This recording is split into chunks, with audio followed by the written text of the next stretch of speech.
Story 1. The Frozen Passenger. Marcus Chen had been driving cross-country routes for 18 years, and he'd learned to respect winter storms the way sailors respect the ocean. On February 14, 2019, he was hauling electronics from Minneapolis to Billings, Montana, when the Weather Service upgraded their winter advisory to a blizzard warning. Marcus wasn't worried. His Peterbilt 579 had new tires, chains in the toolbox, and he'd driven through worse. The highway stretched before him like a gray ribbon disappearing into white static, and the CB radio crackled with other drivers discussing whether to push through or hole up at the next truck stop. He decided to push through. The delivery was time-sensitive, and the company was paying premium rates for the run. Besides, Interstate 94 was a major route. They'd keep it plowed. Marcus checked his mirrors, adjusted the heat, and settled in for what he expected to be a long but manageable drive. The snow was coming down harder now, fat flakes that exploded against the windshield, faster than the wipers could clear them. Visibility dropped to maybe 50 yards, then 30. The world became a tunnel of swirling white, with the faint glow of his headlights barely penetrating the storm. Around 8:47 p.m., just past the exit for Dickinson, North Dakota, Marcus saw the figure on the shoulder. At first, it was just a dark shape against the snow, barely visible. He almost didn't stop. Hitchhiking was dangerous for everyone involved, and company policy explicitly forbade it. But something about the figure's stillness bothered him. The person wasn't waving, wasn't moving at all, just standing there in what had to be sub-zero wind chill. Marcus had heard stories about people freezing to death in their stalled cars during storms like this. His conscience won the argument with his better judgment. He pulled the rig onto the shoulder, hazard lights flashing orange against the white, and grabbed his flashlight. The cold hit him like a physical blow when he opened the door, the kind of cold that makes your lungs ache and your eyes water instantly. He hurried toward the figure, maybe 20 yards back, his flashlight beam cutting through the snow. It was a woman, he realized, wearing a thin dress that looked like it belonged at a summer wedding, not in a North Dakota blizzard. Her hair was dark and wet, plastered to her head, and her skin had that grayish-blue tint that made Marcus's stomach drop. "Ma'am, are you okay?" His voice sounded muffled in the storm. She didn't respond, didn't even seem to register his presence. Marcus got closer, now just 5 feet away, and he could see her more clearly in the flashlight beam. She was maybe 30 years old, attractive in a conventional way, but her eyes were what stopped him cold. They were open, staring straight ahead, and they had frost on the lashes. Actual frost, like the ice that forms on windows. "Ma'am, you need to get inside. You'll die out here." She turned her head toward him then, a smooth motion that was somehow wrong in a way Marcus couldn't articulate. Her lips moved, and he heard her voice clearly despite the wind. "I'm already cold. Not I'm cold, or I'm so cold, but I'm already cold," with an emphasis that suggested finality. Before Marcus could respond, she started walking toward his truck, not trudging through the snow like she should have been, but walking normally, as if the 8 inches of fresh powder and the howling wind weren't even there. Marcus followed, his mind racing with practical concerns. He needed to get her warm, call for medical help. Maybe she was in shock or hypothermic. She climbed into the passenger seat of his cab with an ease that seemed impossible given her condition, and Marcus scrambled up after her, slamming the door against the wind. The interior of the truck was warm. He'd had the heat running full blast, but the temperature seemed to drop the moment she settled into the seat. His breath, which hadn't been visible before, now plumed in front of his face. "I need to get you to a hospital," Marcus said, reaching for his phone. "What happened? Where's your car?" She didn't answer, just stared out the windshield at the storm. He noticed that snow was melting on his jacket and pants, forming small puddles, but the snow on her dress and in her hair wasn't melting at all. It stayed frozen, crystalline, despite the warmth of the cab. Marcus felt the hair on the back of his neck stand up. "Ma'am, I'm talking to you. What's your name?" "Claire," she said, still looking straight ahead. "I've been waiting such a long time." Her voice had no emotion in it, no inflection, just flat words that seemed to absorb sound rather than produce it. Marcus put his phone down, suddenly very aware of how isolated they were. The storm had intensified. He could barely see past the hood of his truck. The CB radio crackled with static, no voices, just white noise that seemed to pulse in rhythm with his heartbeat. "Waiting for what?" Marcus asked, trying to keep his voice steady. "Claire, where are you from? Where were you going?" She turned to look at him then, and Marcus wished she hadn't. Her eyes were completely wrong. The irises were pale blue, so pale they were almost white, and her pupils were too large, dilated to the point where they were just black holes, surrounded by thin rings of color. When she blinked, it was slow and deliberate, like a lizard.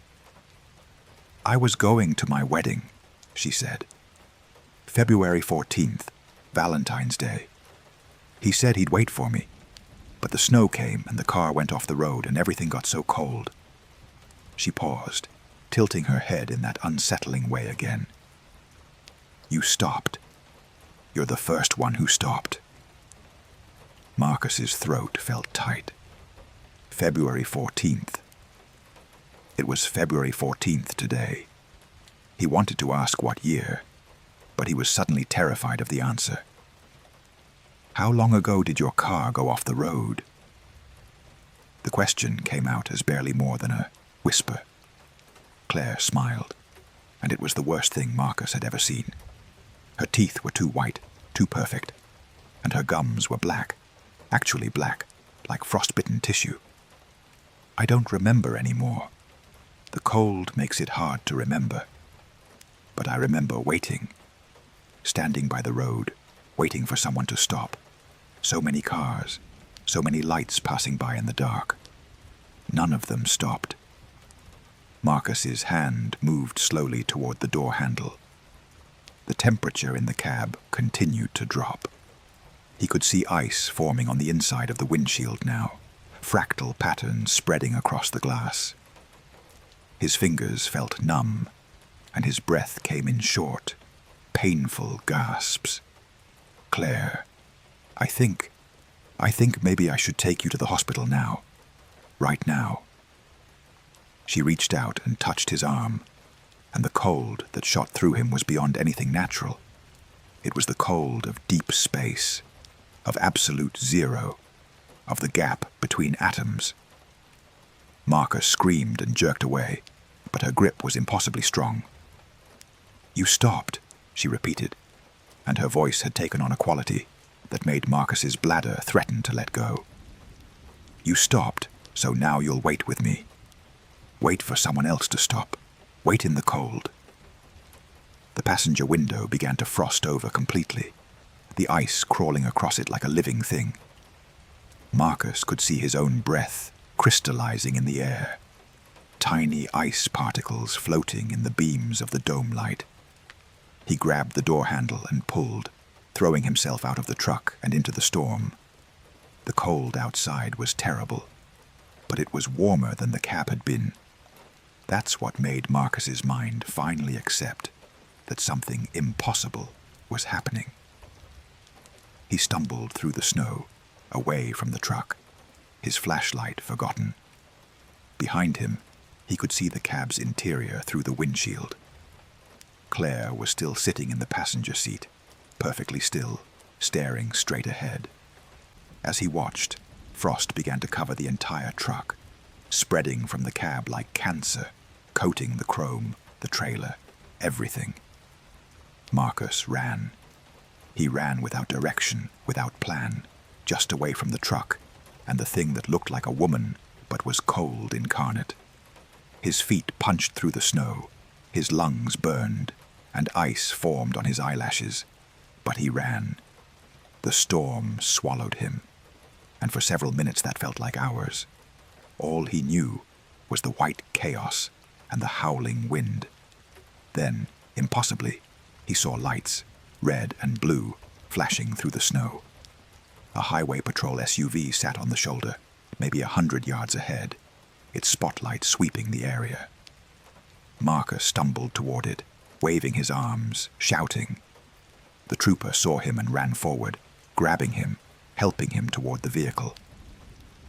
"Sir, what are you doing out here? Where's your vehicle?" The trooper was a young woman, maybe 25, and her face showed genuine concern. Marcus tried to explain, his words tumbling over each other, making no sense. The woman in the dress, the cold in the cab, the impossible frost. The trooper got him into the back of the SUV, turned the heat up, and called for assistance. "Sir, you're clearly hypothermic. We need to get you to a hospital. Where's your truck?" Marcus pointed back the way he'd come, into the blank white wall of the storm. "Back there. Maybe a quarter mile. But she's in it, the frozen woman. You can't let her." He stopped because he could see the trooper's expression. She thought he was delirious, suffering from cold-induced confusion. Maybe he was. Maybe the whole thing was a hallucination brought on by hypothermia. They found his truck 40 minutes later, after the storm had started to break. It was exactly where he'd left it, pulled onto the shoulder, hazards still flashing. The driver's door was open. Snow had drifted into the cab, but there was no woman. No sign that anyone had been in the passenger seat. The interior was cold, but only because the door had been opened during the storm. No frost on the windows beyond what you'd expect. No evidence of the impossible cold Marcus had experienced. The trooper helped him back into his own truck after checking it thoroughly. "Sir, I think you fell asleep at the wheel, had a nightmare, and got disoriented when you woke up," she said gently. "It happens. These long hauls in bad weather. The mind plays tricks. You're lucky you didn't wander too far from the vehicle." Marcus nodded, not arguing. What could he say that wouldn't make him sound insane? He thanked her, accepted the citation for leaving his vehicle unattended in hazardous conditions, and waited for the road to be cleared enough to drive. But he knew what he'd experienced. And two things bothered him as he finally got back on the road and completed his delivery. First, when he checked the passenger seat carefully in full daylight the next morning, he found a small wet spot on the fabric that hadn't dried despite the heat being on all night. When he touched it, his finger came away cold, and the moisture that came off on his skin was crystalline, more ice than water. Second, when he researched accidents on that stretch of highway later, he found a news article from February 14th, 1987, 32 years earlier. A woman named Claire Morrison had died when her car slid off I-94 near Dickinson during a Valentine's Day blizzard. She'd been on her way to her wedding. Her body had been found 3 days later, frozen solid, still behind the wheel.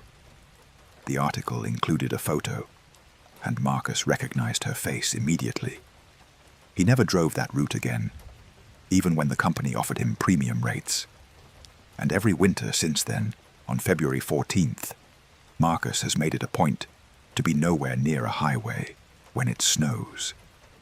Because he knows that somewhere out there, Claire Morrison is still waiting by the side of the road, still cold, still looking for someone to stop. And the next person who does might not be lucky enough to run away. Story 2. The Repeating Mile Marker.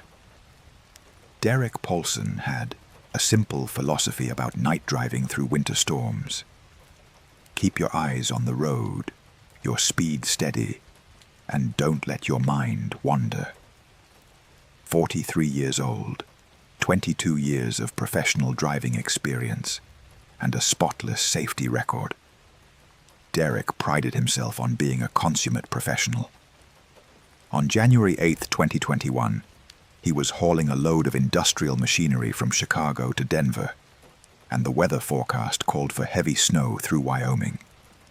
He'd timed his trip to hit the worst of it during daylight hours, but a mechanical delay in Nebraska put him behind schedule. By the time Derek reached eastern Wyoming on Interstate 80, it was nearly 10 p.m., and the snow was falling in thick curtains that his headlights could barely penetrate. The highway was down to one clear lane, the other obscured by drifting snow that the plows couldn't keep up with. His GPS showed him approaching mile marker 236, about 40 miles east of Laramie. The CB radio was quiet. Most sensible drivers had stopped for the night. Derek probably should have too, but the delivery was time critical, and the client had made it clear that delays would affect future contracts. So he drove, keeping his speed at 40 miles per hour, eyes fixed on the reflective markers that lined the road. Mile marker 236 appeared in his headlights at 10:17 p.m. Derek noted it without particular attention, just another marker among hundreds. The highway stretched ahead, perfectly straight, the kind of long, featureless Wyoming road that could lull you into highway hypnosis if you weren't careful.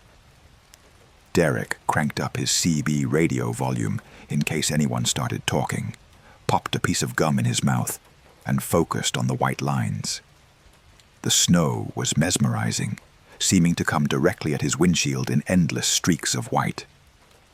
At 10:24 p.m., mile marker 236 appeared in his headlights again. Derek blinked, glanced at his speedometer, still holding at 40, and frowned. That wasn't possible. 7 minutes at 40 miles per hour meant he should have covered nearly 5 miles. He should be approaching mile marker 241, maybe 240 if the speedometer was slightly off. He must have misread the first marker. Mile marker 236 disappeared behind him, and Derek shook his head, blaming tired eyes and the hypnotic effect of the falling snow. But at 10:31 p.m., mile marker 236 appeared again. This time, Derek was paying attention. He stared at it as it approached, clearly visible in his headlights. A standard green rectangular sign with white numbers. 236. His stomach did a small flip. That definitely wasn't right. He checked his GPS, but the screen showed the blue dot of his truck, moving steadily west along I-80. His speed registering at 42 miles per hour. His location showing him now at approximately mile marker 243. The GPS said he'd traveled the correct distance, but the physical marker said otherwise. Derek grabbed his CB radio. "This is Big D running westbound on 80. Anybody out there? Got their ears on?" Static answered him, the hissing white noise that filled empty channels. "Any driver near mile marker 236, I could use a radio check." More static.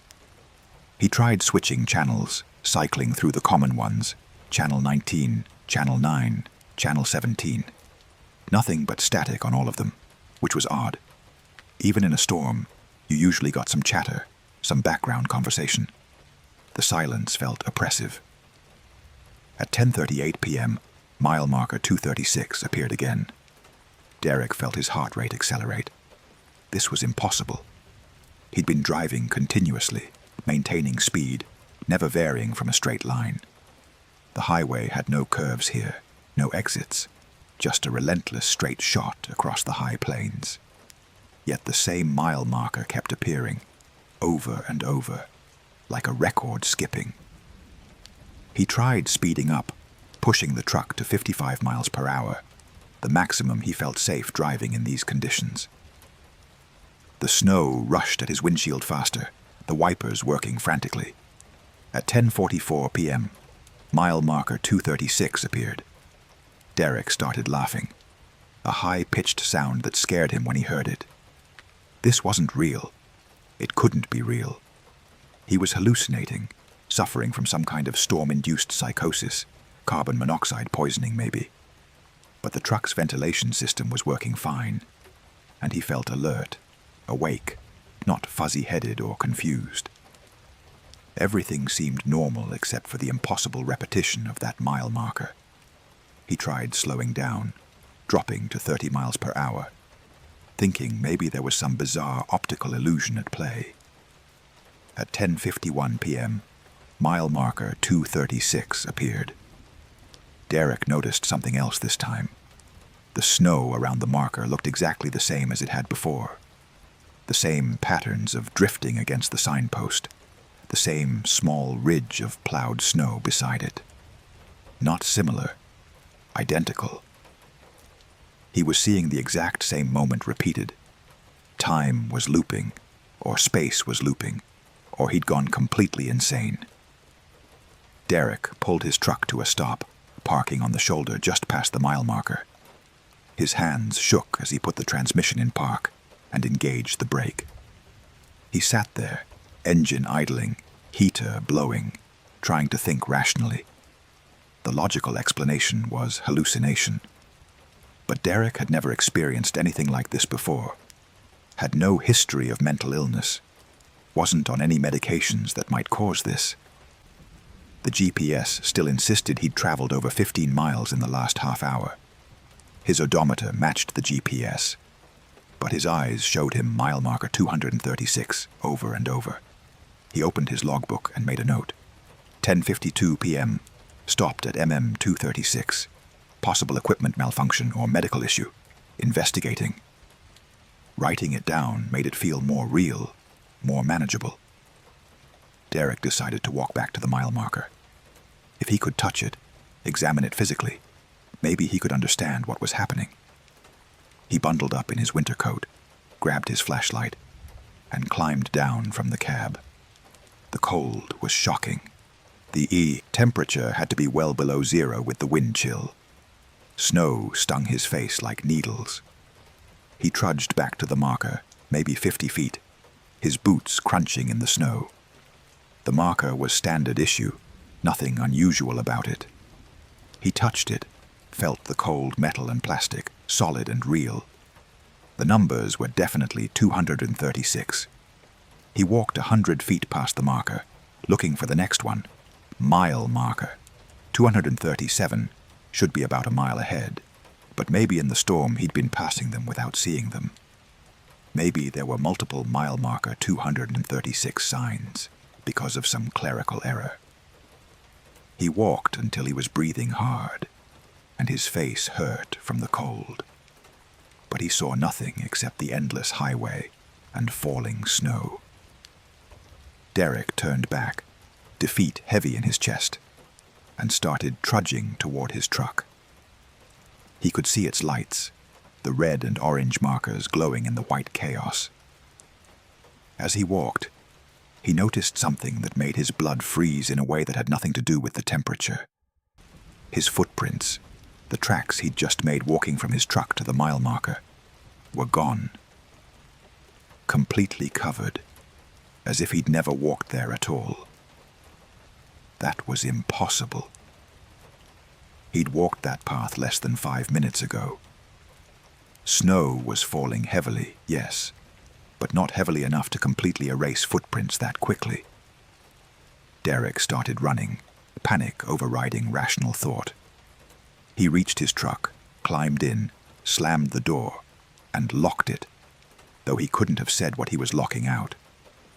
He put the truck in gear and started driving again, faster now, pushing 60 miles per hour despite the dangerous conditions. The mile marker disappeared behind him.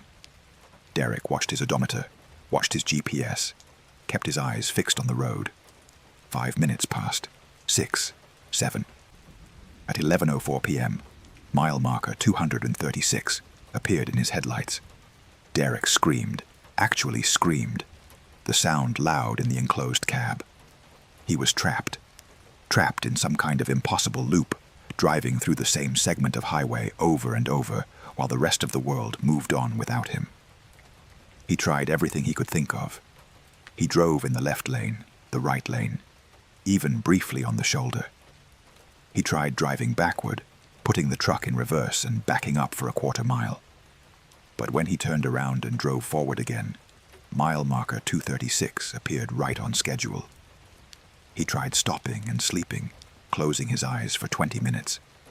But when he woke and started driving, the loop continued. He tried calling 911, but his cell phone had no signal, showing 0 bars despite the fact that this area usually had coverage. Hours passed. Derek lost count of how many times he'd seen mile marker 236. 20 times, 30, 50. His logbook became a mess of increasingly frantic notes. 11:47 p.m., still looping, not hallucinating, need help.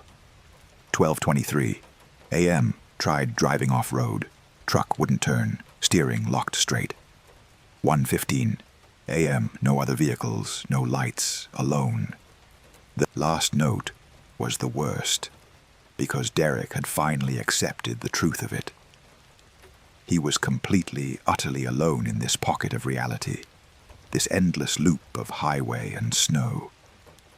At some point, Derek couldn't say when exactly, because time had stopped making sense. He noticed that the fuel gauge hadn't moved. He'd been driving for hours, but the needle still showed 3/4 full, exactly where it had been when the loop started. Physics no longer applied here. Causality had broken down. He was in a bubble outside normal space and time, and he had no idea how to break out. Derek did the only thing he could think of. He prayed. He wasn't a particularly religious man, hadn't been to church since his wedding 15 years ago, but he prayed. "Please," he said out loud, his voice hoarse from screaming earlier. "Please, I don't know who you are or what this is, but I want to go home. I want to see my wife and my kids. Please let me out." He was crying, he realized, tears running down his face. "I'm sorry for whatever I did. I'm sorry if I made a wrong turn or crossed some line I shouldn't have. Just please, let me go home." Mile marker 236 appeared. Derek sobbed and kept driving. Then, at what his dashboard clock claimed was 3:41 a.m., something changed. The snow stopped falling. Just stopped, mid-fall, the flakes hanging suspended in the air like someone had pressed pause on the universe. Derek took his foot off the accelerator, and the truck coasted, slowing, the engine noise seeming muffled and distant. The mile marker appeared, but this time, standing directly in front of it, was a figure. A person, tall and thin, wearing what looked like a highway maintenance uniform. Derek stopped the truck, staring. The figure walked toward him, moving through the suspended snow, steps leaving no prints. It approached the driver's side window and looked up at Derek. It had a face. That was the most disturbing part. A normal human face, weathered and middle-aged, with gray stubble and tired eyes. It gestured for Derek to roll down his window. Derek's hand moved to the window control before his brain caught up. He shouldn't open the window. This thing wasn't human. But his hand was already moving, and the window was already descending. "You're not supposed to be here," the figure said, its voice completely normal, conversational even. "This stretch of road, it's not for you. Not yet." Derek found his voice, though it came out as a raspy whisper. "Where am I? What is this?" The figure tilted its head, considering the question. Nowhere. No one. A pocket. Sometimes the highway develops them. Loops, dead zones, places where time doesn't flow right. Most people never notice because they pass through without seeing. But you saw. You stopped and looked, and that made you stick. "How do I get out?" Derek asked. The figure smiled, and it wasn't a comforting expression. "You ask. You already did. I'm here to unstick you. But understand, you'll remember this. It'll stay with you. And you'll always know that the highway has places like this, pockets where reality gets thin. You'll feel them when you drive past, sense them even if you don't see them. That's the price of getting out." Derek didn't hesitate. "I'll pay it, whatever it takes. I just want to go home." The figure nodded and stepped back from the truck. It raised one hand, and the suspended snow began to fall again. "Drive," it said. "Don't look back. And Derek, next time you feel a pocket, don't stop and look. Just drive through. Some places aren't meant to be examined too closely." The figure faded, not walking away, just gradually becoming transparent until it was gone. Derek put his foot back on the accelerator, hands shaking so badly he could barely steer. Mile marker 236 appeared in his headlights and passed. Derek counted seconds, watched his odometer. 1 minute, 2, 3. At 3:49 a.m., mile marker 237 appeared, and Derek laughed and cried at the same time. He was moving again, progressing, escaping the loop. Mile marker 238, mile marker 239. Each one felt like a small miracle. The snow continued to fall, the highway stretched ahead, and Derek drove like a man possessed, desperate to put distance between himself and mile marker 236. He reached Laramie at 5:15 a.m., pulled into the first truck stop he saw, and stayed there for 6 hours, drinking coffee and shaking. He called his wife, told her he loved her, didn't try to explain what had happened. He made his delivery 2 days late, and the client canceled their contract as promised, and Derek didn't care. He kept driving trucks. It was all he knew, but he never ran that route again. And sometimes, late at night on lonely highways, Derek feels it. A thickness in the air, a sense of wrongness, a pocket of highway where reality wears thin. When he feels it, he doesn't stop. He doesn't examine it. He just drives through and thanks God when he comes out the other side, because he knows that somewhere on Interstate 80 in Wyoming, mile marker 236 is still there, waiting for the next driver who stops and looks too closely at something they were never meant to see. Story 3. The Backward Snowplow. Rita Vasquez had seen plenty of strange things in her 26 years of driving, but January 23rd, 2020, topped them all. She was hauling frozen food from Omaha to Spokane, taking Interstate 90 through Montana during what the Weather Service was calling a historic winter storm event. Rita wasn't intimidated. She'd grown up in Minnesota, learned to drive in blizzards, and her father had been a truck driver before her. Snow was just part of the job. Her refrigerated trailer was loaded with ice cream, destined for grocery stores along the West Coast, and the company was depending on her to get it there, before the expiration dates made the whole shipment worthless. The storm hit Montana harder than the forecasters predicted. By the time Rita crossed the state line around 7 p.m., visibility was down to maybe 20 feet, and the highway was a treacherous mix of packed snow and black ice. The radio chatter on the CB was constant, drivers sharing information about road conditions, accidents, and which truck stops still had parking. Rita had planned to stop in Billings, but the storm was moving faster than expected, and she made the decision to push through to Butte, where she knew the facilities were better equipped for heavy weather. Around 9:30 p.m., somewhere between Columbus and Livingston, Rita saw the snowplow. It was ahead of her, orange lights flashing, blade down, clearing the right lane. Rita felt a wave of relief. Following a plow was the safest way to travel in conditions like these. She dropped back to a safe following distance, maybe 100 feet, and settled in behind it. The plow's lights were hypnotic in the storm, flashing orange beacons that gave her something to focus on, besides the disorienting swirl of snow.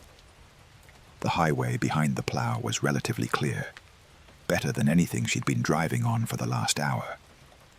They traveled like this for maybe 15 minutes, the plow maintaining a steady 30 miles per hour, Rita following at a safe distance. She noticed that she hadn't seen any other vehicles in a while. No cars passing in the other direction, no trucks overtaking her, no taillights ahead, except the plow.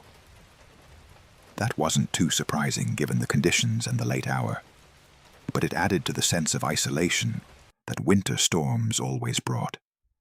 It was just Rita, the plow, and the endless white chaos. She grabbed her coffee thermos and took a sip, grateful for the warmth and caffeine. Then Rita noticed something odd. The snow coming off the plow wasn't behaving right. When a plow clears snow, it pushes it to the side and leaves it there, creating those high berms along the edge of the highway. But this snow, the snow the plow was moving, seemed to be going backward. Not sideways, but backward, returning to the road behind the plow instead of being pushed aside. Rita blinked, rubbed her eyes, thinking it was an optical illusion caused by fatigue or the confusing motion of falling snow. But the more she watched, the more certain she became. The snow was definitely moving wrong. She tried getting a better look at the plow itself. It seemed normal enough. A large vehicle, probably a dump truck chassis, with a plow blade mounted on the front, the standard equipment used by highway departments. But something about its shape was off, distorted, like she was seeing it through warped glass. Rita attributed this to the snow and poor visibility, but a sense of unease began to creep up her spine. She grabbed her CB radio and keyed the mic. "This is Rita V running westbound on 90. Anybody got a copy?" Static answered her, but it was strange static, not the usual hissing white noise, but something that almost sounded like words played backward, or music at the wrong speed. "Hey, any driver in the Columbus to Livingston area. I'm following a snowplow and just wanted to check if anyone else is seeing this guy." More backward-sounding static. Rita frowned and tried switching channels, but every channel had the same weird static. Her unease deepened into genuine concern. She looked back at the plow, and that's when she saw it clearly for the first time. The plow was driving backward, not reversing. It was facing backward, blade behind it instead of in front, and it was somehow driving in reverse at 30 miles per hour while simultaneously clearing the road. But that wasn't possible. Rita's brain refused to process what her eyes were showing her. She slowed down, letting the distance between her truck and the plow increase. The plow continued at its steady pace, and as Rita fell back, she could see more details that made no sense. The driver's cabin was facing her, not facing forward, and through the windshield she could see, or thought she could see, a figure at the wheel. But the figure was wrong somehow, distorted, human-shaped, but not human. Rita's heart was pounding now. Every instinct screamed at her to stop following the plow, but the alternative was driving through unplowed snow in near-zero visibility. The plow was clearing the road, even if it was doing so in a way that violated physics. Rita compromised by dropping back further, increasing the distance to maybe 200 feet, enough that the plow's lights were just orange blurs in the storm. She could still follow it, still benefit from the cleared road, but she didn't have to be close to it. Time became elastic. Rita couldn't say how long she followed the backward plow. Her dashboard clock seemed to be malfunctioning, the digits changing randomly, showing 10:15, then 9:47, then 11:03, then 8:52. She tried checking her phone for the time, but the screen wouldn't turn on, even though it had been fully charged. The world outside her truck was nothing but swirling white and the orange lights of the plow ahead, still moving backward, still impossibly clearing the road. Rita realized she hadn't seen a mile marker or exit sign in what felt like hours. Then the plow stopped, just stopped, sitting motionless in the middle of the highway, its lights still flashing. Rita stopped too, keeping her distance, her foot hovering over the accelerator, ready to drive around it if necessary. For several long minutes, nothing happened. The plow sat there, the storm raged around it, and Rita waited, every nerve in her body taut with tension. She couldn't see the figure in the cabin anymore. The windshield was dark, snow-covered, as if the truck had been sitting there for hours instead of seconds. Slowly, impossibly, the plow began to turn. Not by moving forward or backing up, but rotating in place, like it was on a turntable. It pivoted a full 180 degrees until it was facing Rita directly, its headlights blazing, its blade now pointed at her truck. Rita felt her bladder threaten to let go. The plow began to move toward her, accelerating, no longer moving at a steady 30, but faster, 40, 50, 60 miles per hour. Rita slammed her truck into reverse and hit the accelerator, but a fully loaded semi can't reverse quickly, and the plow was coming at her like a freight train. Rita screamed and yanked the steering wheel, trying to get her truck off the road, but the shoulder was invisible under the snow, and she had no idea if there was a ditch or a barrier. The plow was maybe 50 feet away now, 30, 20. Rita could see into its cabin clearly despite the storm, and what she saw wasn't a person. It was a shape, human adjacent, but fundamentally wrong. Too many joints in its arms, a head that was too elongated, eyes that glowed with a pale yellow light. The thing's mouth was moving, and Rita realized with horror that it was counting backward. 10, 9, 8, 7. At 3, Rita's truck went off the road. She felt the front wheels leave the pavement, felt the sickening moment of free fall before the truck slammed into something and stopped violently. The impact threw Rita forward against her seatbelt, hard enough to knock the wind out of her. The engine died, the lights went out, and everything was suddenly terribly dark. Rita sat in the blackness, gasping, listening to her heart thunder in her ears. Outside, she could hear the sound of the plow's engine, a grinding mechanical sound that somehow seemed wrong, too deep, with overtones that hurt her ears. The sound came closer, and Rita saw light filtering through her windshield, orange light, flashing, the plow's beacons. It had followed her off the road. Rita fumbled for her seatbelt release, got it unbuckled, and scrambled for the passenger door. She had to get out, had to run, even though she knew she'd probably freeze to death in the storm. Anything was better than being in the truck when that thing reached her. The passenger door was jammed or frozen shut. Rita threw her weight against it, once, twice, and on the third impact it flew open, spilling her out into deep snow. The cold was indescribable, stealing her breath, numbing her face instantly. Rita struggled to her feet and looked back at her truck. The plow was there, maybe 20 feet away, its blade lowered, pushing snow aside as it approached. The figure in the cabin was leaning forward, looking at her through the windshield, and Rita could see now that it had no face, just a smooth expanse of gray-white flesh where features should have been, except for those yellow eyes floating in the smoothness. It raised one elongated arm and pointed at her, and Rita heard its voice in her head, not through her ears. "You followed. Now you're part of the route." Rita ran. She had no direction, no plan, just blind terror driving her legs. The snow was waist-deep in places, and every step was a battle. She could hear the plow behind her, its engine grinding, blades scraping against frozen ground.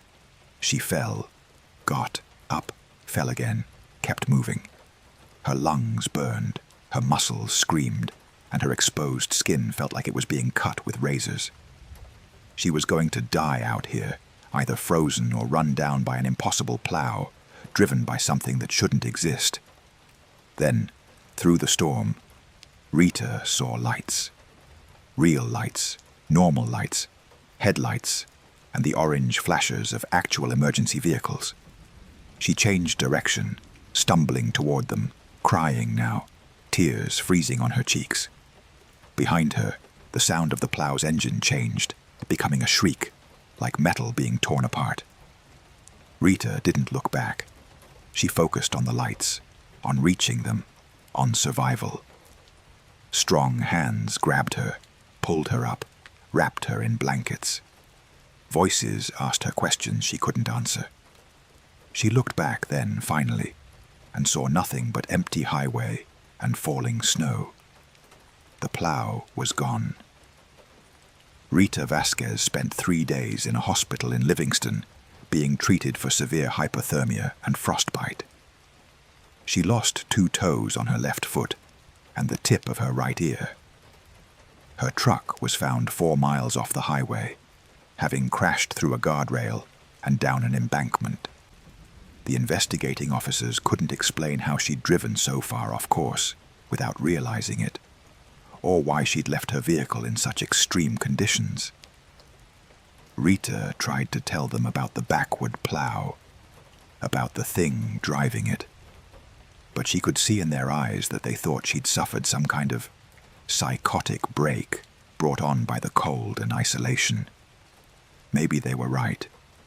Maybe her mind had created the whole thing as a response to stress and hypothermia. But Rita knows what she saw, and she knows that thing was real. She kept driving trucks. She had to, it was her livelihood. But she never ran mountain routes in winter again.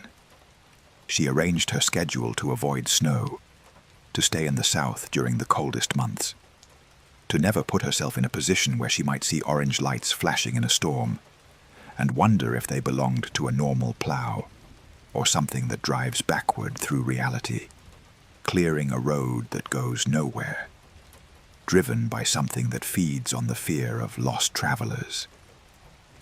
And sometimes, late at night in truck stop parking lots, Rita hears other drivers talking about strange plows, about following lights that lead nowhere, about narrow escapes from storms that shouldn't exist. She never joins those conversations. She just drinks her coffee, checks her route, and thanks God that she escaped when she did, because she knows that somewhere in Montana, on a stretch of highway that doesn't exist on any map, the backward plow is still driving, still looking for someone to follow it into the white nowhere. Story 4.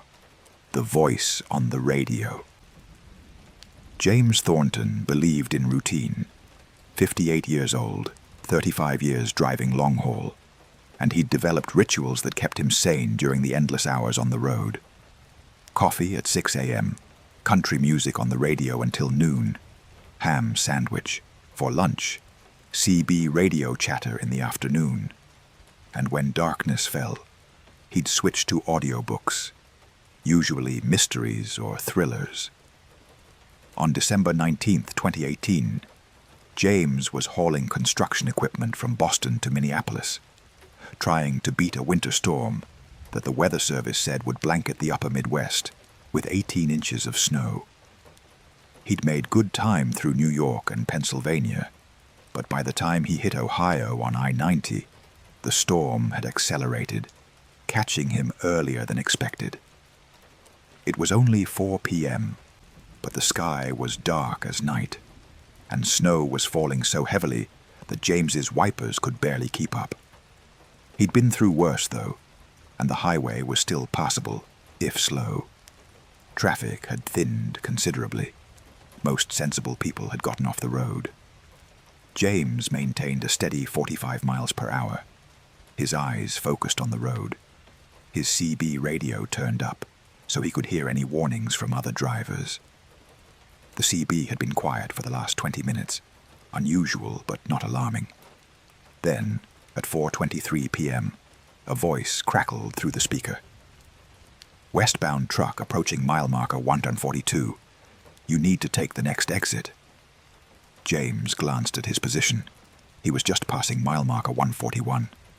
The voice was male, calm, with a slight southern accent. James keyed his mic. "This is Big Jim westbound on 90. Who's calling?" Static answered him. Several seconds of white noise. Then the voice came back. "James, take the next exit. Exit 147. Get off the highway now." The use of his name made James's stomach tighten. He hadn't given his name, hadn't identified himself beyond his CB handle. "How do you know my name?" he asked, trying to keep his voice level. "Who is this?" More static, longer this time. And underneath the hissing, James thought he could hear something else. Voices, maybe, or wind, or something that sounded almost like screaming. Then the voice returned, more insistent. "There's no time to explain. You need to get off at exit 147. If you stay on the highway, you'll die. Exit 147, James. Trust me." James's hands tightened on the steering wheel. This was wrong. All wrong. CB radio didn't work like this. You couldn't just know someone's name unless they told you, and the urgency in the voice triggered every alarm bell in his head. But there was something else, something underneath the wrongness that made James hesitate. The voice sounded familiar, though he couldn't place it. "Who are you?" he asked again. "Give me some reason to trust you." "Exit 147 is 3 miles ahead," the voice said, and now James could detect an edge of desperation in it. "Please, James, I can't explain everything, but you need to trust me. Exit 147. There's a truck stop just off the ramp. Go there and wait out the storm. If you stay on the highway, you'll be dead in 17 minutes. The specific number, 17 minutes, was what made James's decision. He'd been trained in his early driving days that oddly specific warnings were more likely to be genuine than vague ones. 17 minutes. Not soon or within the hour, but 17 minutes. Exit 147 appeared in his headlights at 4:29 p.m. James signaled, though there was no one to signal to, and took the ramp. It curved away from the highway, and James followed it to a stop sign at the top. To his right, exactly as the voice had said, there was a truck stop, a small, independently owned place called Murphy's Rest Stop, with maybe a dozen parking spaces and a diner attached. James pulled in, found a spot, and parked. He sat there, engine idling, watching the storm through his windshield, and waited. The CB radio was silent now, just the standard hiss of an empty channel. James tried calling out, "This is Big Jim. I'm at Murphy's Rest Stop off exit 147. Whoever warned me, I'm here. What am I waiting for?" No response. He tried different channels, same result. James checked the time. 4:34 p.m. 17 minutes from when the voice had given its warning would be 4:40 p.m. 6 more minutes. James sat in his truck, drinking cold coffee from his thermos, watching the clock. At 4:39 p.m., he heard sirens, faint at first, then growing louder. Emergency vehicles, multiple ones, their lights visible even through the heavy snow, racing west on I-90. James watched them pass the exit, continuing down the highway. He counted 4 ambulances, 3 fire trucks, and at least 6 police cars. His heart sank. Something had happened. Something bad. The voice had been right. James grabbed his CB radio and tried again. "This is Big Jim calling the driver who warned me. What happened? Are people hurt?" This time, the voice came back immediately, but it sounded different. Strained, tired, fading. Pile up. 23 vehicles. Started at 4:40, just like I said it would. 16 people hurt. 2 killed. You would have been right in the middle of it, James. Your truck would have jackknifed, and the car behind you would have gone under your trailer. Driver was a young woman, 26 years old, pregnant with her first child. Both of them would have died if your truck had been there. James felt cold sweat break out on his forehead, despite the warmth of the cab. "How do you know this? Who are you?" The static grew louder, and the voice came through in fragments now, breaking up. "I'm... tried to warn. Couldn't save everyone. Just you. Remember me, James. Remember."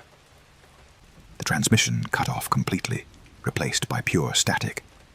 James sat there, shaking, trying to understand what had just happened. He waited at the truck stop for 2 hours, while emergency crews dealt with the pileup. The news report on his radio said it was a chain reaction accident involving 23 vehicles, started when a car hit black ice and spun out. 2 fatalities, 16 injuries, exactly as the voice had said. James eventually got back on the highway and continued his trip. But he couldn't stop thinking about the voice, about how it had known his name, about how it had given him such specific information.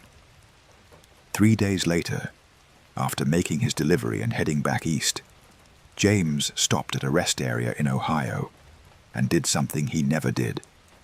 He called his brother Michael. They hadn't spoken in 4 years, not since a stupid argument about politics had driven a wedge between them. Michael sounded shocked to hear from him, but glad. They talked for nearly an hour, catching up, reconnecting. And at the end of the conversation, James said, "Mike, I need to ask you something strange. Were you on I-90 in Ohio on December 19th? "What? "No. Why?" Michael said. James explained about the voice on the radio, about the warning, about the pileup he'd avoided. There was a long silence on the other end of the line. Finally, Michael said, his voice shaking, "James, I don't know how to tell you this, but I was in an accident on December 19th, here in Florida, nowhere near Ohio. I got T-boned by a drunk driver. I was in surgery when you were driving through that storm. He paused, and James could hear him breathing heavily. "I died on the operating table for about 4 minutes. They brought me back, but I was clinically dead." James's world tilted. "What time?" he whispered. "What time did you die?" Michael's voice was barely audible. "They said it was around 4:30 p.m. Eastern Time. I remember. This is going to sound crazy, but I remember being somewhere else, somewhere dark. And I could see things, James. Events, possibilities, like looking at a map of roads that hadn't been traveled yet. And I saw you. I saw your truck on that highway, and I saw the accident about to happen. And I just knew, that I could reach you, that I could warn you. So I tried. I focused everything I had on reaching you. And then I was back in my body, and the doctors were saying I'd been gone, and I didn't know if I'd really done anything or just imagined it." James couldn't speak for a long moment. When he found his voice, all he could say was, "You saved my life. You saved other people too. That pregnant woman and her baby. The voice said they would have died if I'd been in that pileup. Michael was crying now. James could hear it. "I'm glad," he said. "I'm so glad. Maybe that's why I came back. Maybe I had to warn you before I could come all the way back." They talked for another hour, and by the end of it, they'd repaired their relationship. The old argument forgotten in the face of something so much bigger. James promised to visit Michael once he'd finished his current run, and they hung up with "I love yous" that had gone unspoken for too long. James sat in his truck at the rest area, his coffee long since cold, trying to process what he'd learned. His brother had died, traveled to wherever we go when we die, seen the future or some version of it, reached across the divide between life and death to speak to him through a CB radio, and then come back to life. It was impossible. It was miraculous. It was real. James kept that CB radio for the rest of his career.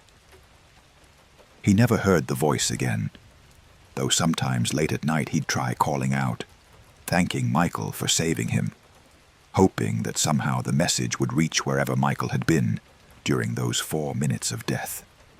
And James made sure to stay in close contact with his brother from that day forward, calling him every week, visiting twice a year, because he understood now how fragile life was, how quickly it could be taken, and how sometimes, if you're very lucky, someone who loves you can reach back from the other side of death to save you from a fate you never knew was coming. The strangest part, the part James never told anyone except his wife, was that 2 years later, in December 2020, he was driving through Ohio again, different route this time, when his CB radio crackled to life with that same voice, his brother's voice, even though James had just been on the phone with Michael 20 minutes earlier and knew he was home in Florida. The voice said just 4 words: "Slow down, left lane." James slowed down and moved to the left lane, and 5 seconds later, a massive chunk of ice fell from an overpass, crashed through the windshield of a car in the right lane, exactly where James would have been. The voice didn't speak again. James called his brother immediately. "Were you just on your CB radio?" he asked. Michael said no. He didn't own a CB radio. Hadn't since he'd sold his boat 3 years ago. "Why?" James explained what had happened, and Michael was quiet for a long time. "James," he finally said, "I think when I died that day, when I reached out to you, I created some kind of connection. Like I left a part of myself attached to you, watching out for you. I don't understand it, and it scares me, but I'm grateful for it.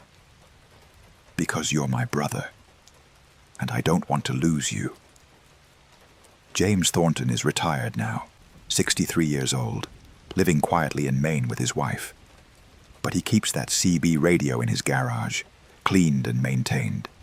And sometimes on winter nights when storms roll in, he turns it on and listens to the static, hoping to hear that voice one more time, hoping to say thank you one more time to the brother who loved him enough to reach across death itself to keep him safe. And in Florida, Michael Thornton sometimes wakes from dreams where he's standing in darkness, watching streams of light that represent lives and choices. And in those dreams, he sees his brother's light shining bright and strong, still traveling, still moving forward, protected by a gift Michael gave him, without fully understanding how or why. A gift that transcends explanation and exists in that strange space between life and death, where love proves itself stronger than any physical law. Story 5. The Sleeping Passenger. Gordon Mitchell prided himself on maintaining situational awareness at all times. 61 years old, 40 years of driving experience, and a former Army logistics sergeant, Gordon ran his truck like a military operation. Everything in its place, every system checked, Every procedure followed. On February 2nd, 2019, he was hauling auto parts from Detroit to Boise, and a major winter storm had turned the upper Great Plains into a frozen hellscape. Gordon had prepared accordingly. Emergency supplies in the cab, chains on the tires, extra fuel in auxiliary tanks. He was ready for anything the weather could throw at him. By the time he reached eastern Montana on Interstate 94, it was nearly midnight, and the storm had intensified beyond even the pessimistic forecasts. Visibility was essentially zero. The temperature was -15 before wind chill, and the highway had been reduced to a single sketchy lane of packed snow. Gordon was considering pulling over to wait it out when his headlights caught something on the shoulder. A car, small sedan, buried up to its windows in a snowdrift. Gordon's military training kicked in immediately. Someone could be in that car, freezing to death, needing help.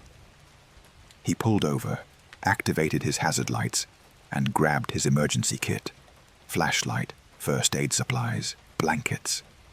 The wind was vicious, stealing his breath the moment he opened the door, but Gordon pushed forward, trudging through thigh-deep snow to the car. He swept snow off the driver's window and shined his flashlight inside. There was someone in the driver's seat. A man, young, maybe mid-20s, slumped over the steering wheel. Gordon pounded on the window. "Sir, can you hear me? Sir?" No response. Gordon tried the door. Locked. He pounded harder, shouted louder. Nothing. The man wasn't moving, wasn't responding, and Gordon made the decision that the situation constituted an emergency. He used the steel handle of his flashlight to break the window, reached inside, and unlocked the door. Cold air flooded out of the car's interior, colder than the outside air, which didn't make sense. Gordon grabbed the man's shoulder and shook him. "Sir, wake up. You need to get out of here." The man's head lolled to the side, and Gordon got his first good look at his face. He was young, Asian features, wearing business casual clothes completely inappropriate for a Montana winter. His eyes were closed, and his skin was pale, but not the blue-gray of hypothermia. He looked like he was sleeping. Gordon checked for a pulse, faint but present. Breathing, shallow but steady. The man was alive but deeply unconscious.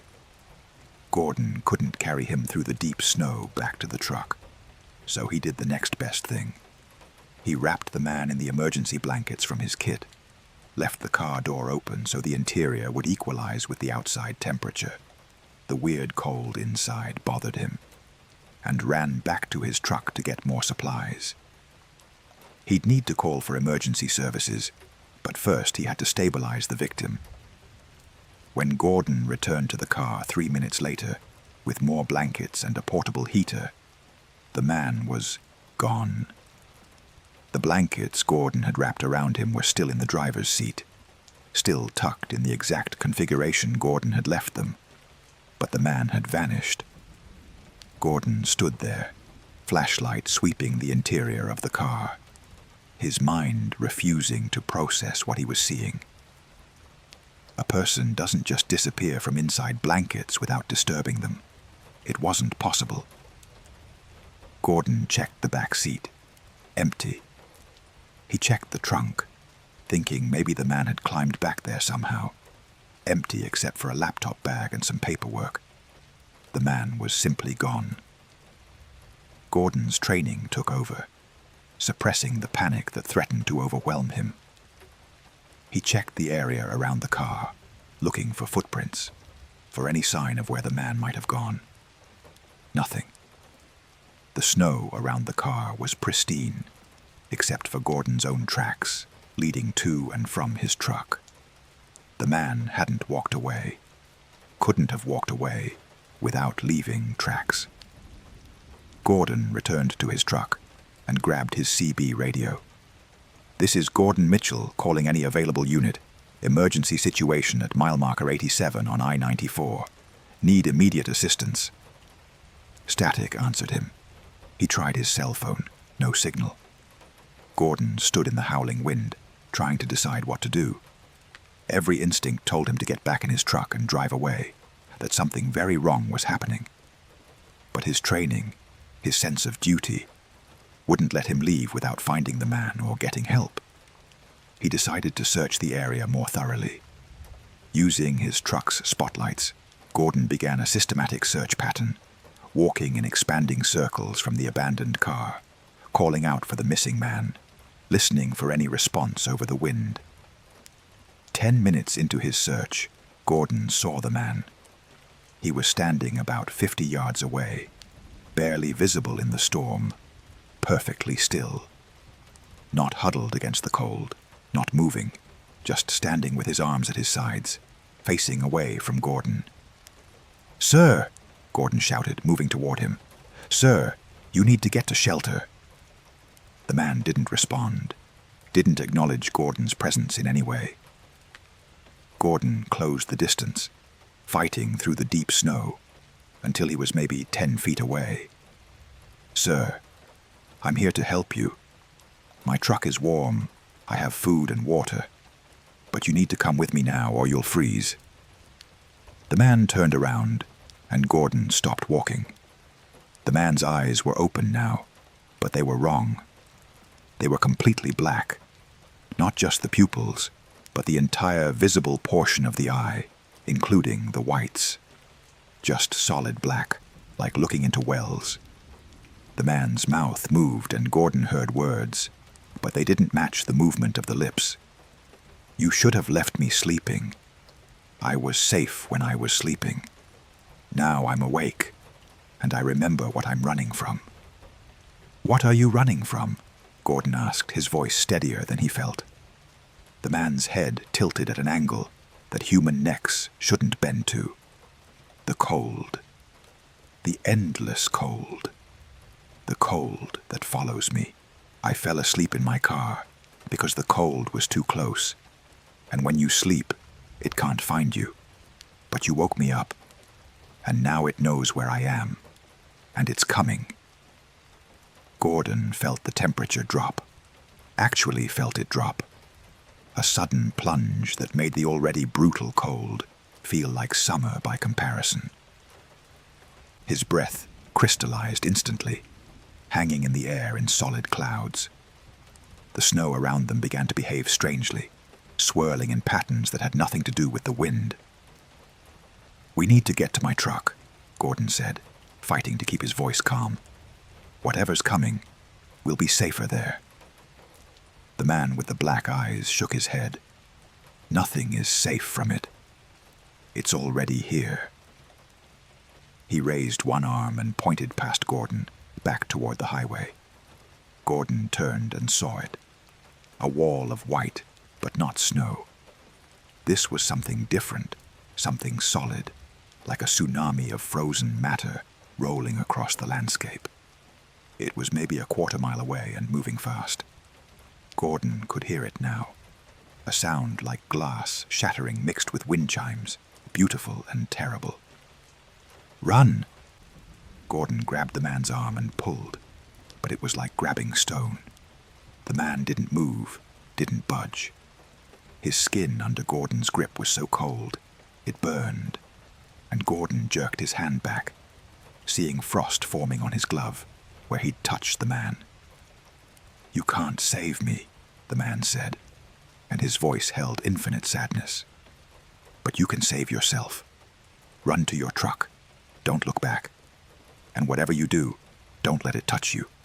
If it touches you, you'll become like me, awake and running forever, never able to sleep, never able to rest, always one step ahead of the cold that wants to claim you." Gordon ran. His military discipline, his sense of duty, all of it evaporated in the face of primal terror. He ran through the snow, stumbled, got up, ran more, his lungs burning, his heart hammering. Behind him, he could hear the sound getting louder. The crystal wind chime shattering glass sound, that his brain interpreted as the voice of the cold itself. He didn't look back. The man had told him not to look back, and Gordon trusted that warning with every fiber of his being. His truck was ahead, lights shining, diesel engine rumbling, a beacon of warmth and safety. Gordon reached the truck and threw himself inside, slamming the door.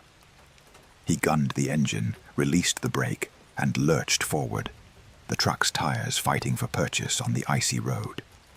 In his side mirror, he could see the white wall still coming, now maybe 100 yards behind, closer than it should have been given the distance he'd covered.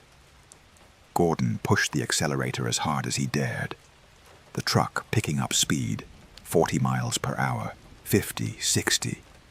Dangerous speeds for these conditions, but absolutely necessary. The white wall kept pace, maintaining its distance, but not falling back. For 20 minutes, Gordon drove with the wall behind him, visible in his mirrors, matching his speed exactly. His CB radio had come back to life and was filling with chatter. Other drivers reporting bizarre weather phenomena, sudden temperature drops, strange walls of white that appeared and disappeared. Gordon didn't contribute to the conversation. He just drove, eyes forward, hands welded to the steering wheel, mind focused on the single objective of escape.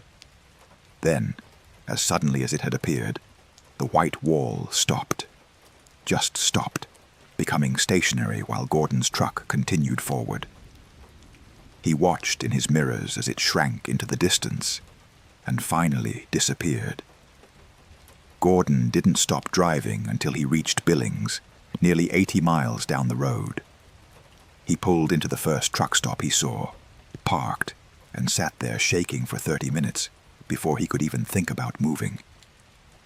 Eventually, he called 911 and reported the abandoned car, gave them the mile marker, told them he'd found it empty after seeing it from the road. He didn't mention the man with the black eyes, didn't mention the white wall of impossible cold. Who would believe him? He barely believed it himself. The dispatcher thanked him and said they'd send someone to check it out. The next day, after sleeping fitfully in his truck, Gordon checked the news. There had been a missing persons report filed for a man named David Chen, age 27, last seen leaving a business conference in Bismarck, North Dakota, driving toward Montana. His car had been found abandoned on I-94, near mile marker 87, empty, windows broken, no sign of David Chen. Search and rescue teams were combing the area, but the storm had made the search difficult. Gordon knew they wouldn't find him. David Chen wasn't lost in the storm. He was running from something that existed outside normal reality, something that Gordon had accidentally unleashed by waking him from whatever protective sleep had kept him hidden. Gordon tried to forget about it, tried to convince himself it had been a stress-induced hallucination brought on by the extreme conditions. But 3 weeks later, he was driving through Wyoming on I-80 when he heard a news report on his radio. David Chen's body had been found in Colorado, over 500 miles from where his car had been abandoned. He'd been found in an alley in Denver, frozen solid, despite the fact that Denver's temperature that night had been above freezing. The coroner was baffled. The body showed signs of extreme hypothermia, but the internal organs were frozen in a way that suggested exposure to temperatures far below what any natural cold could produce. Police were investigating it as a suspicious death, but they had no leads and no explanation. Gordon pulled over and cried. He'd failed to save the man. Worse, he'd condemned him by waking him up, by disturbing whatever fragile protection sleep had offered him. Gordon called in sick for the rest of the week and drove home to his wife in Oklahoma, where he told her the whole story. She held him and didn't say he was crazy, for which He was grateful. She suggested he see a therapist, which he did, and the therapist diagnosed him with PTSD from the traumatic experience of finding the abandoned car and being unable to help. Gordon accepted this diagnosis because it was easier than the truth. But Gordon knows what he saw.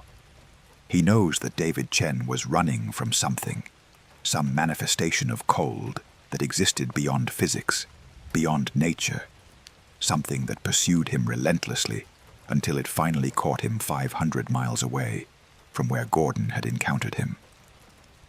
And Gordon knows that if he hadn't woken David up, if he'd left him sleeping in that car, maybe the cold wouldn't have found him. Maybe he'd still be sleeping, safe in whatever liminal space sleep created that kept the cold at bay. The guilt of that knowledge haunts Gordon in ways that therapy can't touch. Gordon Mitchell retired from trucking 6 months after that night. He couldn't do it anymore, couldn't drive through winter storms without remembering, without seeing the white wall in his mirrors, without hearing the crystalline voice of the cold. He lives quietly now in Oklahoma, far from the northern routes he used to drive, far from the storms that blanket the high plains each winter. But sometimes, when the temperature drops and ice forms on his windows, Gordon lies awake in bed, afraid to fall asleep, wondering if somewhere out there, others are running from their own versions of the cold. Others who made the mistake of being found when they should have stayed hidden. Others who will run until the cold catches them and transforms them into ice sculptures that the coroner can't explain. And Gordon wonders if, by waking David Chen that night, he became connected to that endless cold in some way. If it knows his name now, if someday it will come for him too, and all the warmth and comfort of his Oklahoma home won't be enough to keep it at bay. Story 6. The Unmarked Exit. Stella Rodriguez had 3 rules for driving in winter storms. Check your equipment before leaving. Maintain safe speeds no matter what dispatch says. And never take shortcuts you don't know personally. She'd been driving for 13 years, had never had an at-fault accident, and her reliability was legendary among the dispatcher team at her company. On January 11th, 2022, Stella was hauling agricultural equipment from Kansas City to Seattle, a route she'd driven dozens of times. The weather forecast called for heavy snow through Montana and Idaho, but nothing Stella couldn't handle. She'd left early to beat the worst of it, but the storm had other ideas, accelerating and intensifying, until by the time she reached eastern Montana on Interstate 90, conditions were borderline undrivable. Around 11 p.m., somewhere between Miles City and Billings, Stella's GPS started acting strangely. The screen would flicker, the map would shift, and her position indicator would jump around randomly. She'd been following the highway without problem. The route was straightforward, hard to get lost on. But the GPS malfunction was annoying.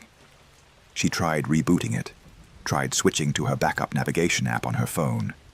But that was glitching too, showing her truck in impossible locations, sometimes off the map entirely. Stella decided to rely on the old-fashioned method. Follow the interstate signs and trust her experience. That's when she saw the exit. It appeared suddenly in her headlights.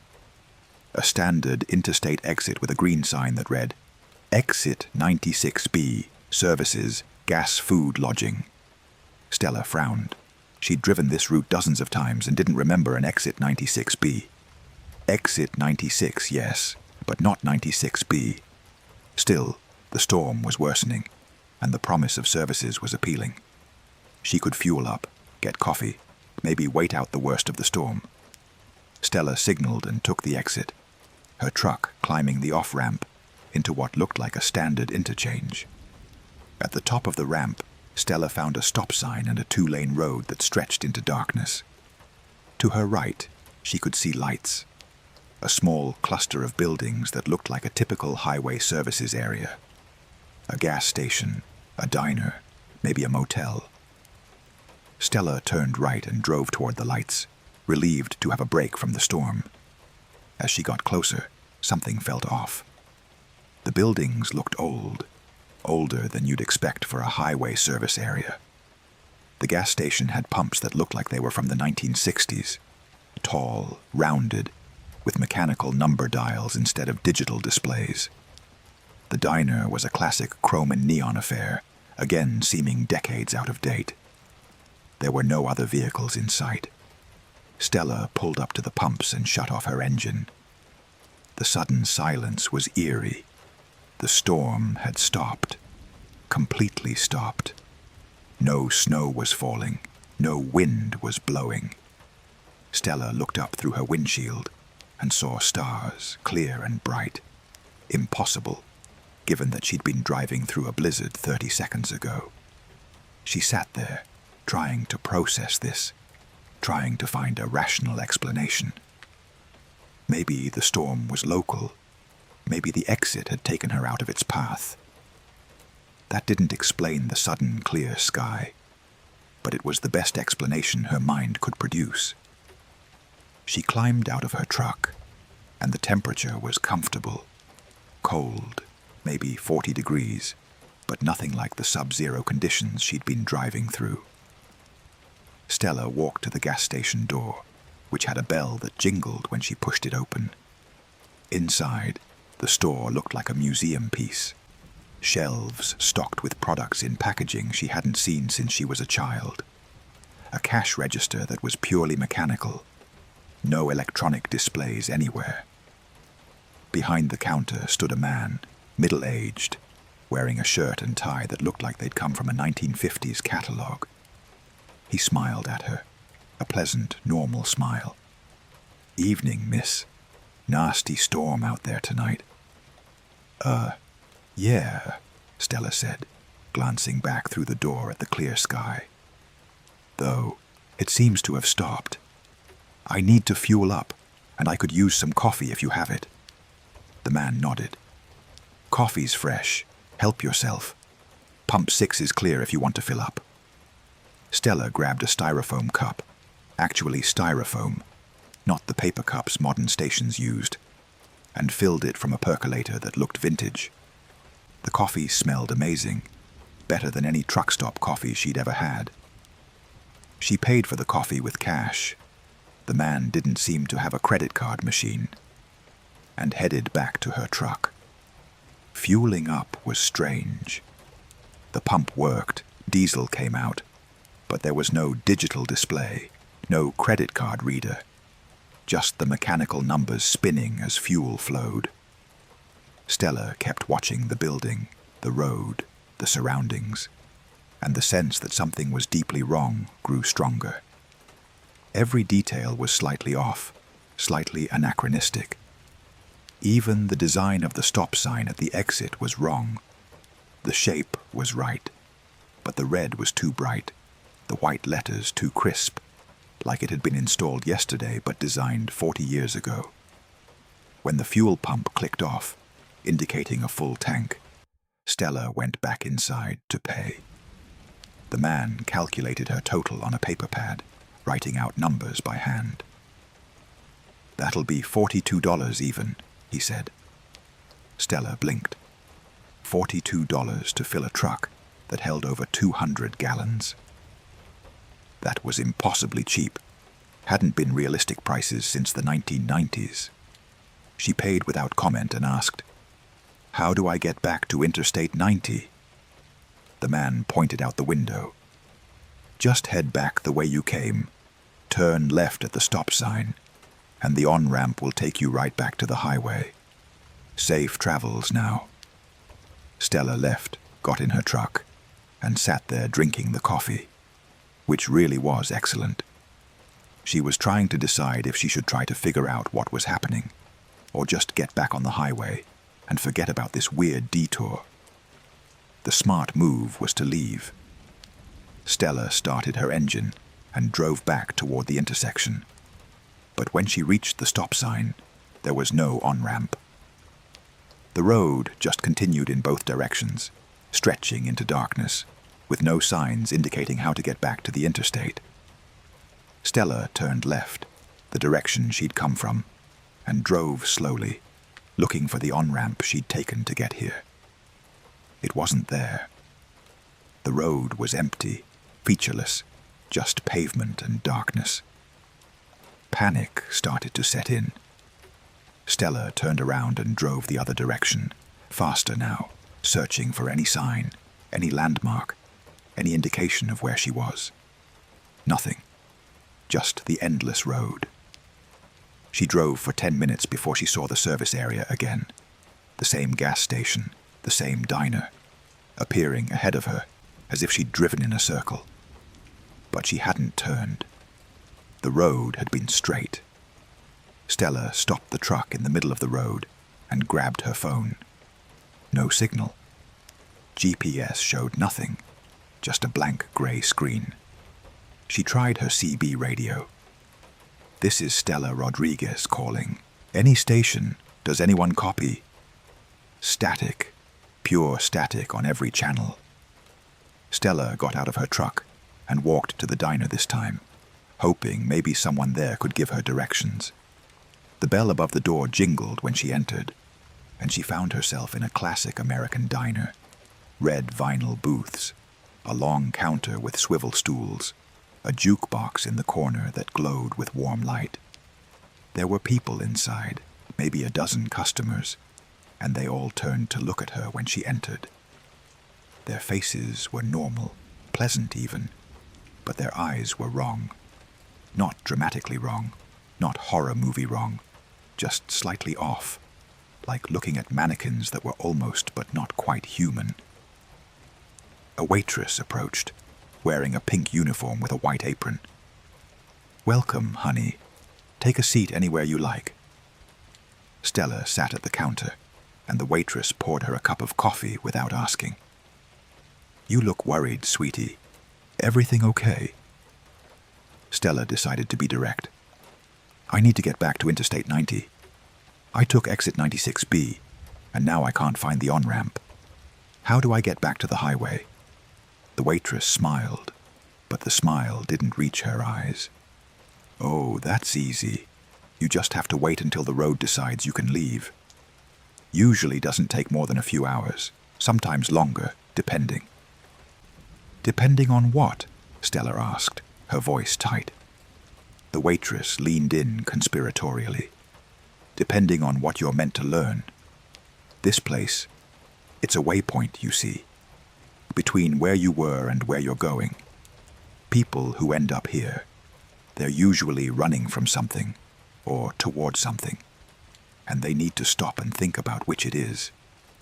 You take your time, figure out what you need to figure out, and the road will open up again." Stella wanted to argue, to demand clearer answers, but something in the waitress's expression stopped her.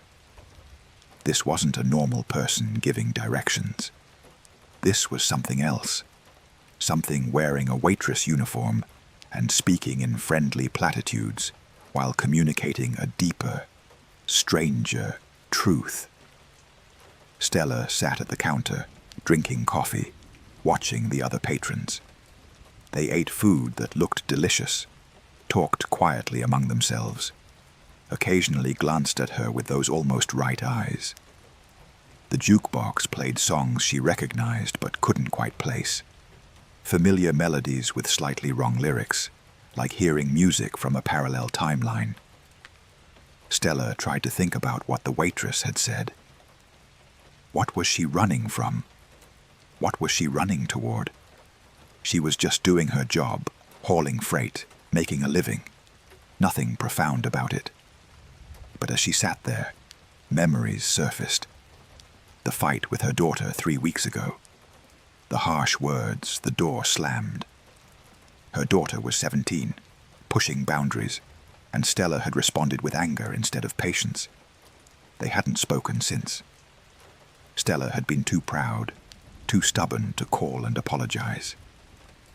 She'd buried herself in work, taking extra runs, staying on the road longer than necessary, running from the discomfort of reconciliation.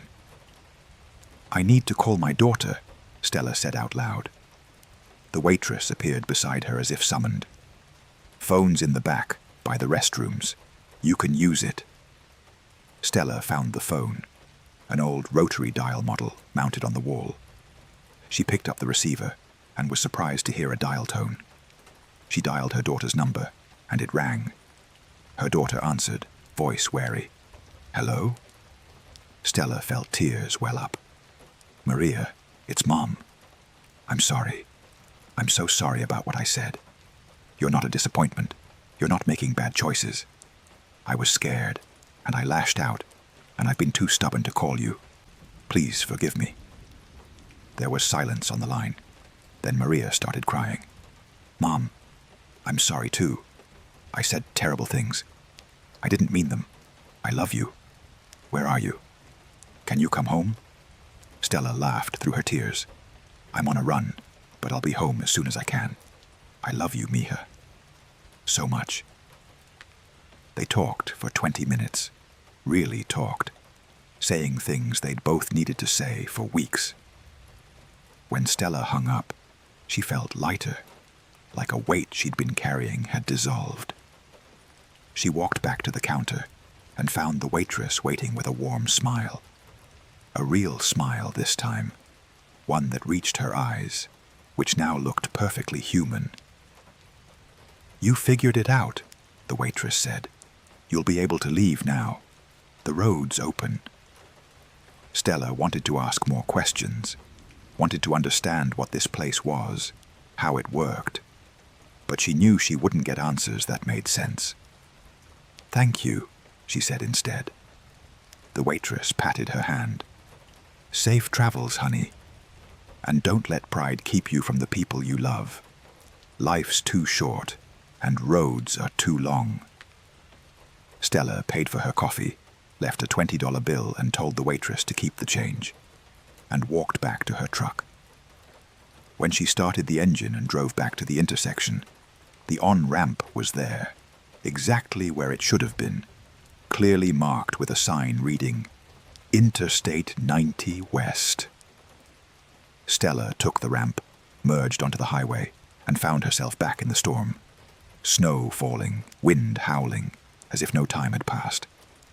Her GPS flickered back to life, showing her position exactly where it should be. No lost time, no impossible jumps. The dashboard clock showed 11:37 p.m., which meant she'd been off the highway for less than 20 minutes, though it had felt like hours. Stella drove through the night and reached Seattle on schedule.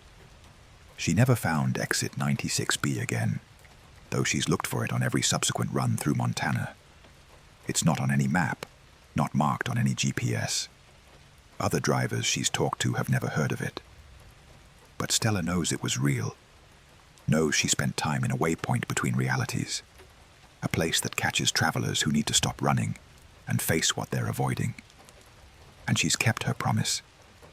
She calls her daughter twice a week, visits whenever she can, and never lets pride or stubbornness poison their relationship again.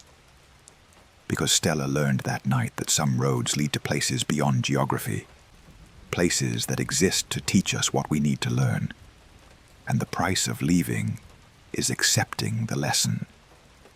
She was lucky. She learned quickly. But sometimes, late at night on empty highways, Stella wonders about the other patrons in that diner, the ones with the almost right eyes. How long had they been there? What lessons were they still trying to learn? And were they trapped in that waypoint, forever eating food that tasted of memories, listening to wrong lyrics songs, unable to find their way back to the real world, because they couldn't accept what the road was trying to teach them? Stella doesn't know, and she doesn't want to find out. She just drives, keeps her relationship strong, and silently thanks that strange waitress in the diner that doesn't exist for showing her the way home. Story 7. The Convoy That Wasn't There. Thomas Bear Kowalski got his nickname from his size. 6'5", 290 pounds, built like the linebacker he'd been in high school, and his demeanor, which was generally gruff but protective of younger drivers. At 64 years old, with 43 years of driving experience, Bear was an institution in the trucking community. He mentored new drivers, helped stranded motorists, and had a reputation for being unflappable in any situation. On March 3, 2017, Bear was hauling livestock feed from Iowa to Montana, racing ahead of a winter storm that forecasters were calling potentially historic. He'd dealt with plenty of historic storms in his 4 decades on the road, and this one didn't worry him particularly. He had experience, equipment, and confidence. By the time Bear reached South Dakota on Interstate 90, evening was falling, and the storm's leading edge was catching up to him. The radio was full of weather warnings and road closure announcements. Bear calculated his options and decided to push through to Waldrug, a famous truck stop where he knew he could wait out the worst of it if necessary. He was about 80 miles out when his CB radio crackled to life with a voice he didn't recognize. All eastbound and westbound traffic on I-90. This is convoy leader speaking. We're forming up a weather convoy to punch through this storm. Any driver interested, fall in at mile marker 192. Safety in numbers, folks. Bear checked his position. He was approaching mile marker 188. A convoy made sense in bad weather. Multiple trucks traveling together meant shared visibility, mutual support, and help if someone got into trouble. Bear keyed his mic. This is Bear running westbound. I'm 4 miles out. What's the structure? The voice came back. We're running 5 trucks, looking to make it 10. Staggered formation, maintain 100-foot spacing, keep CB on channel 19. We've got experienced drivers. We'll get everyone through safe. That sounded professional, well organized. Bear confirmed his participation and increased his speed slightly to reach the gathering point. Mile marker 192 came into view at 6:47 p.m., and Bear saw the trucks, 5 of them, pulled onto the shoulder, with their hazard lights flashing, exactly as described. Bear pulled in behind them and grabbed his CB mic. Bear here, in position, ready when you are. The convoy leader's voice responded. Copy that, Bear. We're just waiting on a few more drivers, then we'll roll out. Shouldn't be more than 10 minutes. Bear settled in, watching the snow begin to fall more heavily. Within 10 minutes, 5 more trucks had joined the convoy, and the leader gave the order to move out. They rolled onto the highway in formation. 5 trucks in front of Bear, 4 behind him, all maintaining the 100-foot spacing the leader had specified. The convoy leader's truck was in the front position, a large Kenworth with extra running lights that made it easy to track in the increasingly poor visibility. Bear felt the familiar comfort of traveling with other professionals. There was something reassuring about seeing those lights ahead and behind, knowing you weren't alone in the storm. The CB radio chattered with occasional position updates and weather observations. The convoy leader's voice was calm, authoritative, directing the group like a captain navigating dangerous waters. For the first 20 miles, everything went smoothly. The convoy maintained formation, speed steady at 45 miles per hour. Visibility poor but manageable. Then Bear noticed something odd. The truck directly in front of him, a red Freightliner, had unusual lights. Not just the standard red and amber running lights, but additional lights in colors Bear didn't recognize, almost violet, pulsing in patterns that seemed wrong somehow. Bear figured it was some custom lighting setup, not illegal, but unusual. He focused on following the lights, using them as reference points in the white chaos of the storm. Around 7:30 p.m., Bear tried to call his dispatcher to update his position and ETA. His phone had no signal, which was unusual for this section of highway. It usually had decent coverage. He tried his satellite communicator, a backup system that should work anywhere, but it showed no signal as well. Bear frowned but wasn't too concerned. Solar storms sometimes interfered with communications. He'd call when he got to Waldrug. The convoy continued, pushing through worsening conditions, and Bear concentrated on maintaining his position. At 8:15 p.m., Bear realized he hadn't seen an exit sign or a mile marker in over an hour. That was wrong. I-90 through South Dakota had exits every few miles and mile markers every mile. Even in poor visibility, he should have seen several by now. Bear grabbed his CB mic. "Bear to convoy leader. I haven't seen any road signs for a while. Anyone else noticing this?" Static answered him. He tried again. "Convoy, this is Bear. Radio check." More static. But underneath it, Bear thought he heard something. Voices, multiple voices, talking at once, but too distorted to understand. He tried switching channels, same result. Bear's unease grew into genuine concern. He tried to see the trucks behind him in his mirrors, but the falling snow made it nearly impossible. He could see lights, vague, indistinct glows in the white, but couldn't make out any details. The truck in front of him, the red Freightliner, was still visible, its strange violet lights pulsing hypnotically. Bear made a decision. He was going to break from the convoy. Something wasn't right, and his instincts were screaming at him to get away from these trucks. He began to slow down, letting the Freightliner pull ahead. But as he slowed, the Freightliner slowed too, maintaining the 100-foot spacing exactly. Bear slowed more. The Freightliner matched him. Bear hit his brakes hard, bringing his speed down to 20 miles per hour. The Freightliner matched him perfectly, as if it were connected to Bear's truck by an invisible tether. Panic set in. Bear tried to change lanes, to move into the left lane and break the formation that way. His steering wheel wouldn't turn.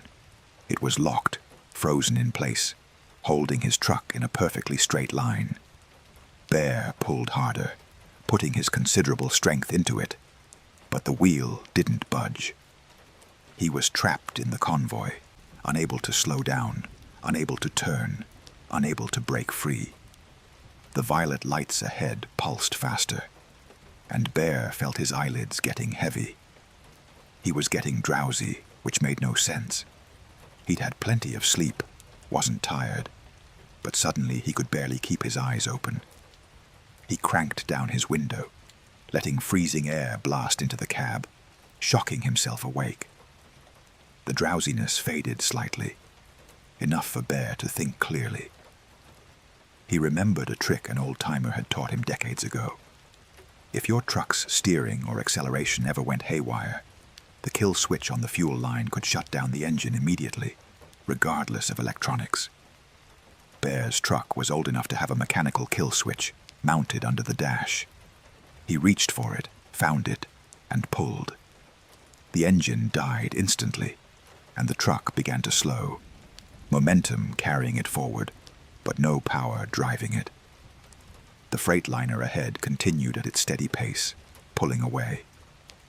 The lights behind Bear also continued, passing him one by one, the trucks emerging briefly from the snow like ships in fog before disappearing ahead. Bear's truck coasted to a stop on the shoulder. He sat in the sudden silence. No engine, no radio chatter, no sound except the wind outside.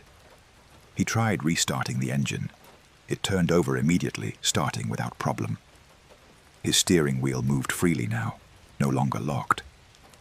Bear sat there, hands shaking, trying to decide what to do. Every instinct said to turn around, to go back east, to get away from whatever he'd been following. But turning around on an interstate in a blizzard was dangerous, and Bear's professional training warred with his instincts. He decided on a compromise. He'd continue west, but at his own pace, not following anyone, and he'd take the first exit he saw to get off I-90. Bear drove slowly, carefully, watching for any sign of the convoy ahead. The snow was falling heavily enough that visibility was down to maybe 30 feet, but Bear kept moving, determined to find an exit. After what felt like an eternity, but was probably only 20 minutes, he saw lights ahead, orange lights flashing, real emergency lights. Bear approached cautiously and found a highway patrol car parked on the shoulder, its spotlight illuminating a sign. I-90 closed. Storm conditions. Turn back. A state trooper was standing by the sign, directing the few vehicles that approached to use an emergency crossover to reverse direction. Bear pulled up, and the trooper approached his window. "Sir, highway's closed. You need to turn back and find shelter. Wall drug or chamber is your best bet heading east." Bear asked the question that had been burning in his mind. "Did you see a convoy pass through here? 10 trucks traveling together?" The trooper shook his head. "You're the first vehicle I've seen in the last hour. Highway's been basically empty since we set up this closure point at 7 o'clock. Bear felt ice water run down his spine. "What? No, that's not possible. I've been following 9 trucks for the last hour and a half. They came through here." The trooper's expression shifted from professional courtesy to concern. "Sir, I've been here since 7 p.m. No convoy past this point. You're the only truck I've seen heading west." Bear wanted to argue, to insist that the convoy must have passed before the trooper arrived. But the timeline didn't work.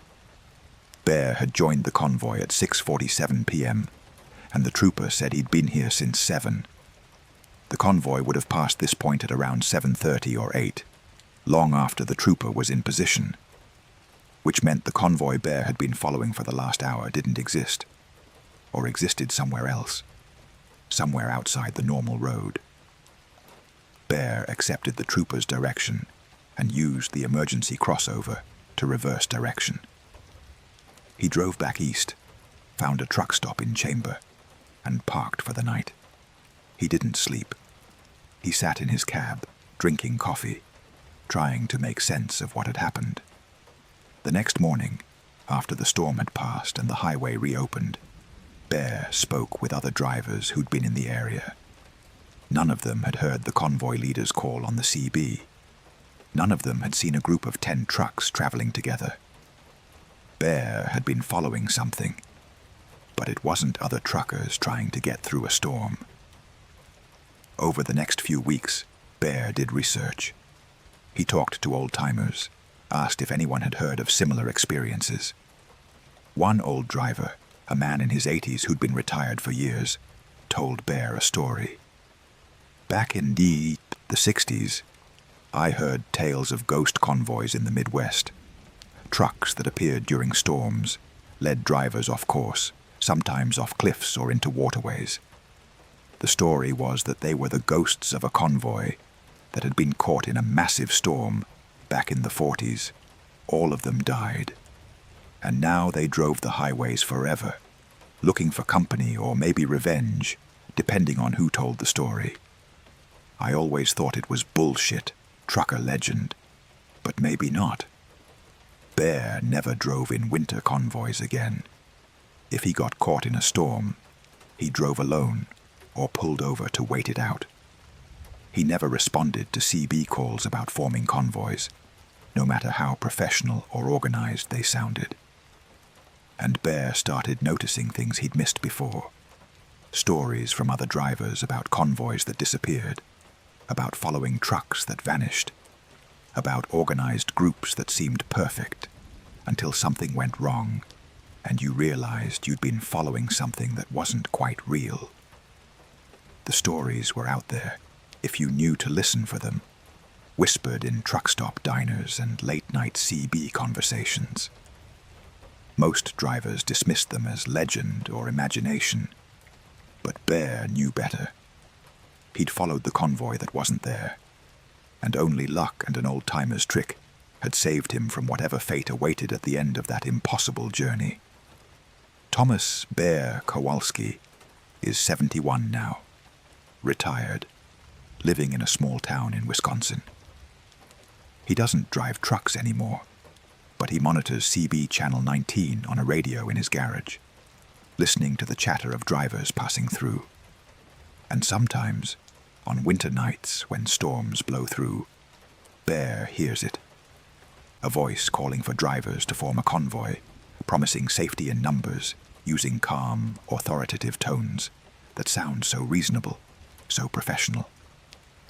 When Bear hears that voice, he grabs his own CB mic and broadcasts a warning. Attention all drivers, do not follow the convoy leader.